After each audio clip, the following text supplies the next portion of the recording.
A China hoje, ela é imperialista. Mas, Jean, hoje e no passado, quem era a China? A China só era um grande país com uma grande população, mas um país miserável, que na Segunda Guerra Mundial foi dominada pelo Japão e passou por uma fome extrema. Mas a China, ela se reergue. No final da década de 70, com uma virada de chave promovida por Deng Xiaoping, que promove a segunda revolução da China. A China agora, ela começa a se abrir para o mundo, falar, olha, eu vou criar algumas áreas no meu território no qual o capitalismo vai poder se infiltrar, que são as zonas econômicas especiais, as EEEs. Esse grande país, que é uma potência econômica, tem hoje gravíssimos problemas sociais. Mas, Jean, o PIB absoluto da China é gigantesco, sim, mas a renda per capita é baixa. O PIB relativo é baixo. Só para você ter uma ideia, grande parte da população da China vive abaixo da linha da miséria, ganhando menos de $1 por dia. E outra grande parte ganha salários baixíssimos trabalhando em fábricas nessa área de abertura para o capital. Pessoas que saíram do campo, migraram para a cidade nesse período de abertura chinesa e são exploradas nessas fábricas.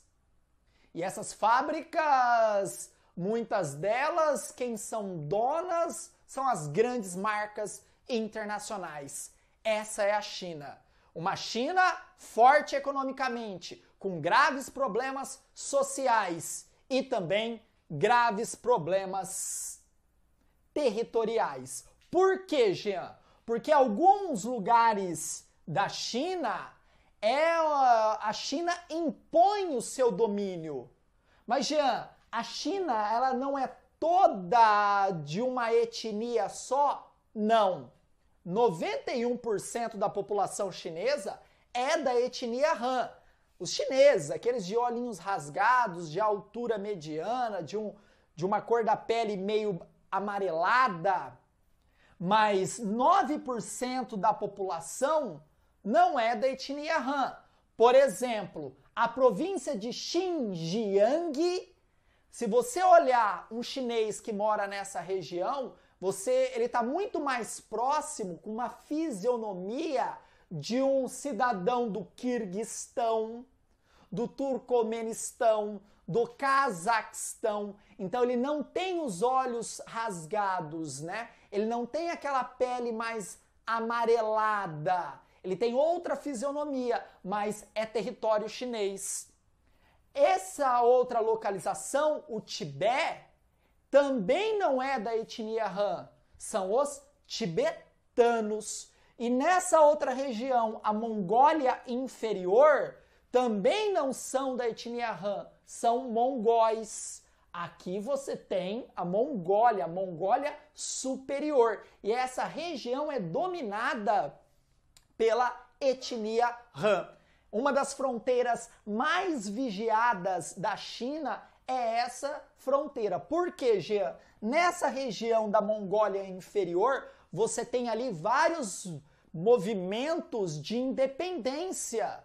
E claro, né, o governo chinês vai impor a força para que esses movimentos de independência não ganhem força e, consequentemente, consiga a independência e se anexe à Mongólia Superior, a Mongólia de Gengis Khan, um dos maiores guerreiros que a humanidade já teve.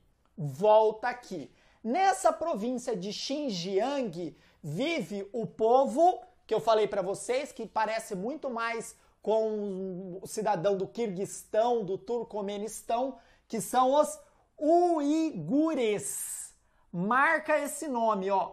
Uigures. E esses povos, eles são muçulmanos. totalmente oposto àquilo que o Partido Comunista Chinês quer pregar para o país, que é o quê? Ausência de religião, somente religião controlada pelo Estado, né? Então o Estado está ali vigiando algumas manifestações religiosas que acontecem na China. E nessa região, grande parte da população é muçulmana.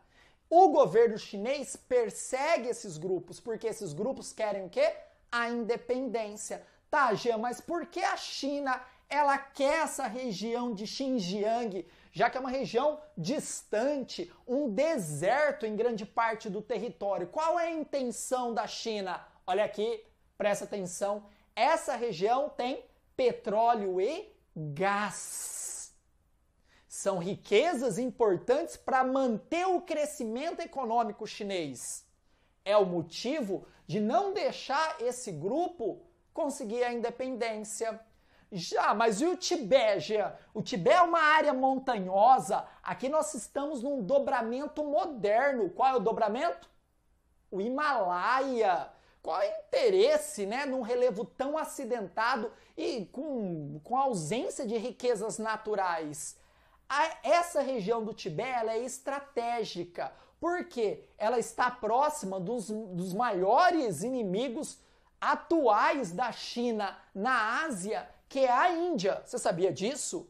A China e a Índia têm rusgas históricas e essas rusgas elas se intensificaram nos últimos anos. Fora que essa região tibetana tem as nascentes dos principais rios da Ásia e água no futuro ela vai ter o mesmo peso na balança do que o ouro negro, o petróleo. Então, a etnia Han que domina o país, lá no período de Mao Tse-tung, o que ela fez? Dominou a região do Tibete e, claro, toda essa parte mais alta do relevo. Então eles estão olhando a China lá de cima, olhando a Índia lá de cima e falando, ó, estou te vigiando.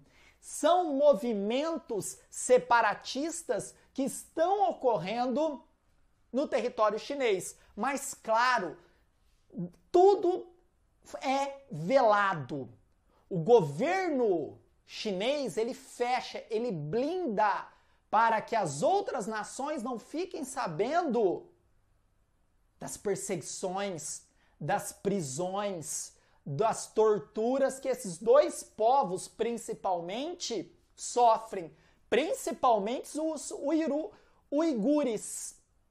Tem relatos que o governo chinês criou campos de concentração para prender pessoas que tentam ali fazer algum movimento de independência.